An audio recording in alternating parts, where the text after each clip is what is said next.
मेरा साया राज खोसला द्वारा निर्देशित 1966 की भारतीय हिंदी भाषा थ्रिलर फिल्म है। संगीत मदन मोहन का है और गीत राजा मेहंदी अली खान के हैं। फिल्म में सुनील दत्त और साधना मुख्य भूमिका में हैं। उदयपुर राजघराने के एक संपन्न वंशज ठाकुर राकेश सिंह यानी कि सुनील दत्त एक वकील हैं और 3 साल से गीता यानी साधना से खुशहाल शादीशुदा जीवन जी रहे हैं। वे उच्च शिक्षा के लिए लंदन गए हुए हैं और 1 साल बाद उन्हें अपनी पत्नी की बीमारी की खबर मिलती है। ठाकुर साहब अपनी पत्नी की खबर सुनकर उदयपुर के लिए रवाना होते हैं और सीधे घर जाकर ठाकुर साहब गीता यानी साधना से मिलते हैं। गीता ठाकुर साहब को देखती है जैसे वह उनका इंतजार कर रही हो। दोनों एक दूसरे को देखते हैं और उसी पल गीता ठाकुर साहब के हाथों में दम तोड़ देती है। वह अपनी हवेली में गीता की याद में एक छोटा सा स्मारक बनवाते हैं। वह हमेशा उस स्मारक पर बैठकर और गीता द्वारा गाए गए रिकॉर्ड किए गए गीतों को सुनकर उनके प्रति गहरा शौक व्यक्त करते हैं।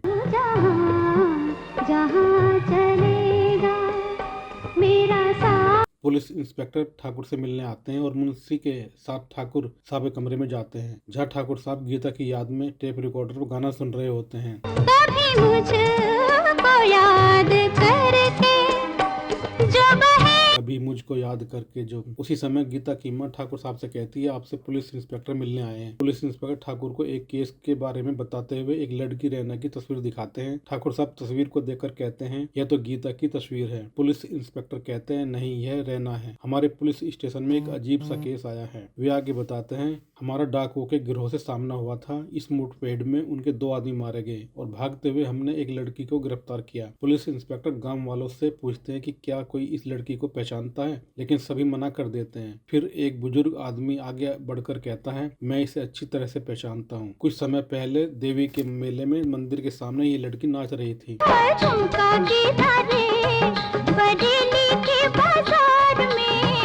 गीत के खत्म होते ही डाकुओं के आदमी वहां धमकते हैं। अफरा तफरी मच जाती है। बुजुर्ग पुलिस वाले से कहता है यह कलंकनी है, चुड़ैल है, इसे छोड़ना मत। और वही लड़की बुजुर्ग आदमी के अनुसार उस पर हमला करके घोड़े पर भाग जाती है। पुलिस इंस्पेक्टर पूरी कहानी सुनने के बाद ठाकुर की मां का बयान लेते हैं और कहते हैं जब जरूरत पड़ेगी तो आपके फिर से बयान लेंगे। इसके बाद इंस्पेक्टर चला जाता है। ठाकुर साहब खामोश और खोए खोए से रहते हैं। वे बीते हुए समय को याद करते हैं।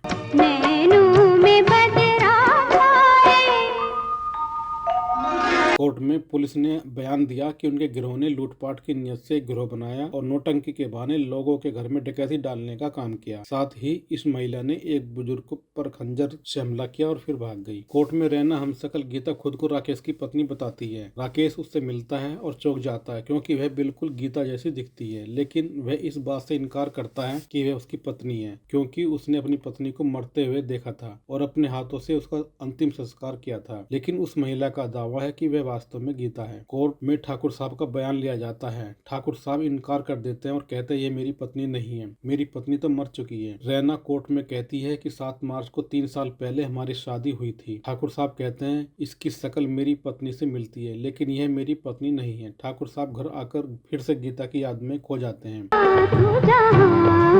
जहाँ चलेगा मेरा। इसके बाद ठाकुर साहब गीता की याद में खो जाते हैं। तभी उनका नौकर आकर कहता है आज आपकी कोर्ट की तारीख है। ठाकुर साहब फिर कोर्ट जाते हैं। गीता की हमशक्ल रैना जो खुद को ठाकुर की पत्नी बताती है कहती है शादी के बाद जब हम जा रहे तो मेरी साड़ी कार के दरवाजे पर आ गई थी। फिर वह दूसरा पहलू बताती है और ठाकुर से पूछती है आप एक दिन मंदिर गए थे। ठाकुर कहते हैं मैं कभी मंदिर नहीं जाता। फिर अचानक याद करते हुए कहते हैं हाँ एक बार गया था। रैना पूछती है आपको मंदिर जाने के लिए किसने जगाया था? जब आप नहीं उठ रहे तो मैंने कहा था कि आपके ऊपर पानी डाल दूंगी। ठाकुर कहते हैं ये बात तो सबको पता चल गई थी। फिर रैना कहती है अपनी कमीज उतारो, आपकी कमर पर एक तिल है। जब ठाकुर अपनी कमीज उतारते हैं तो सब देखते हैं कि उनकी कमर पर दाई और तिल का निशान है। इसके बाद रैना कोर्ट से कहती है मैं ठाकुर साहब से अकेले में कुछ बात करना चाहती हूँ। कोर्ट इसकी इजाजत दे देता है। बात करने के बाद अदालत ठाकुर से पूछती है आपकी क्या बात हुई और उसने आपके पति होने की क्या वजह बताई। ठाकुर कहते हैं यह बात सही है कि इसने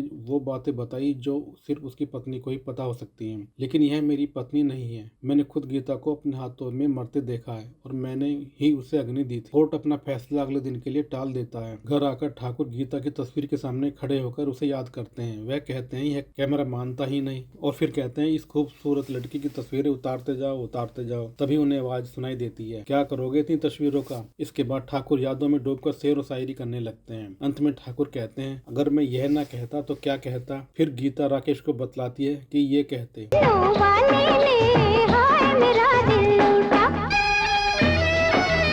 ठाकुर साहब का सपना टूट जाता है। अगले दिन ठाकुर साहब फिर कोर्ट में जाते हैं। वहाँ गीता की हमशक्ल रैना से सवाल करते हैं और पूछते हैं तुम्हारा नाम क्या है। वह कहती है गीता। ठाकुर कहते हैं तुम गीता नहीं हो। फिर काफी तर्क वितर्क के बाद गीता हमशक्ल रोने लगती है और कहती है मैं ही गीता हूँ। यह सुनकर कोर्ट में सन्नाटा छा जाता है। सुनवाई फिर अगले दिन के लिए स्थगित कर दी जाती है। मामला अदालत में आगे बढ़ता है और राकेश उस महिला से जिरह करना शुरू कर देता है। वह हर सवाल का सही जवाब देती है और दावा करती है कि उसे गिरफ्तार करने से 2-3 दिन पहले किसी ने अगवा कर लिया था। जब राकेश पूछता है कि उसके गले में मंगलसूत्र क्यों नहीं है, जो शादीशुदा हिंदू महिलाओं के लिए अनिवार्य आभूषण है, तो वह उसे बताती है कि उसने उस दिन बाहर जाने से पहले इसे उतार दिया था। वह इस बात पर यकीन नहीं करता क्योंकि शादीशुदा औरत मंगलसूत्र को बहुत पवित्र मानती है और उसने इसे नहीं उतारा होगा। फिर ठाकुर मंगलसूत्र दिखाता है। इसके बाद गीता हमशक्ल मंगलसूत्र के बारे में बताती है, मैं इसके बारे में जानकारी दे सकती हूँ। यह मंगलसूत्र टूट गया था जिसे मैंने एक सुनार से ठीक करवाया था। ठाकुर यह बात मान लेते और कहते हैं यह सच है कि गीता का मंगलसूत्र एक बार टूटा था, उसे ठीक करवाया गया था। लेकिन फिर भी ठाकुर के मन में संदेह बना रहता है। वह सोचते हैं कि ये सब बातें कोई और कैसे जान सकता है, लेकिन गीता की याद में खोए होने के बावजूद वह पूरी तरह से विश्वास नहीं कर पाते। ठाकुर राकेश सिंह अपने कमरे में अपने टेप रिकॉर्डर को देखते हुए फिर कई गाने सुनते हैं और इधर उधर टहलते हैं।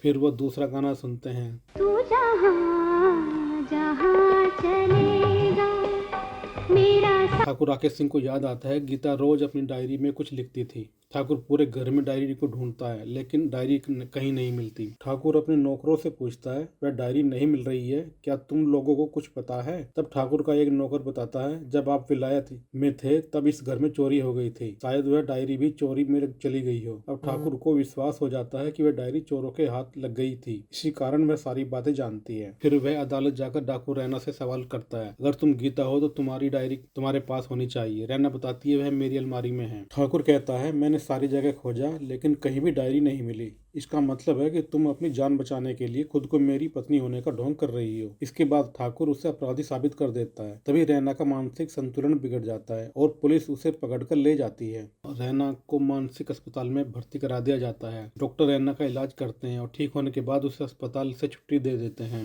रैना राकेश के घर आती है। वहाँ वह ठाकुर राकेश को सारी घटना बताती है। उसकी एक जुड़वा बहन थी जिसका नाम निशा था, जो अपनी माँ की तरह एक डाकू थी। गीता कहती है मैंने यह बात आपकी इज्जत के बारे में छुपाई ताकि लोग आपको गलत ना समझे कि आपने ऐसी लड़की से शादी की जिसकी माँ और बहन बदनाम औरतें हैं। एक दिन उसकी बहन दयनीय हालत में उसके पास आती है और उससे एक रात के लिए आश्रय देने के लिए कहती है। गीता उसे बीमार देखकर दवा खरीदने के लिए घर से बाहर जाने का फैसला करती है। वे नहीं चाहती कि परिवार के अन्य सदस्य निशा के बारे में जाने और निशा को अपने जैसे कपड़े पहनाती है, यहाँ तक कि निशा को अपना मंगलसूत्र भी पहना देती है। मंगलसूत्र पहनाकर वह घर से बाहर निकल जाती है। लेकिन जब वह बाहर आती है तो निशा का पति रंजीत सिंह उसे निशा समझ लेता है और उसे बात करने का मौका नहीं देता और लेकर चला जाता है। जब रंजीत सिंह को पता चलता है कि वह निशा नहीं है तो वह उसे वापस उसके घर छोड़ने जाता है, लेकिन पुलिस रास्ते में उन्हें गिरफ्तार कर लेती है। इसके बाद ठाकुर पूछते हैं तो फिर निशा के कपड़े जो तुमने बदले थे वे कहाँ हैं? गीता कहती है वे इस अलमारी के ऊपर वाले खाने में रखे हैं। जब ठाकुर राकेश अलमारी के ऊपर वाले खाने को देखते हैं तो उन्हें निशा के कपड़े मिल जाते हैं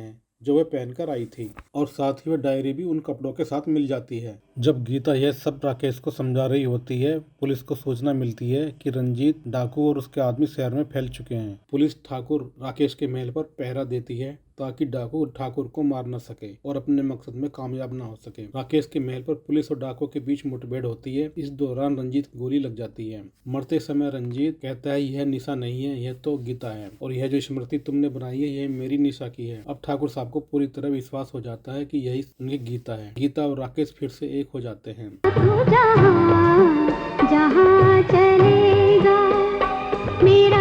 तू जहाँ जहाँ चलेगा मेरा साया साथ होगा। इसी के साथ फिल्म समाप्त हो जाती है। प्रिय दर्शकों, अगर आपको यह वीडियो पसंद आया हो तो कृपया इसे लाइक और कमेंट करें और हमारे चैनल को सब्सक्राइब करना ना भूलें। धन्यवाद।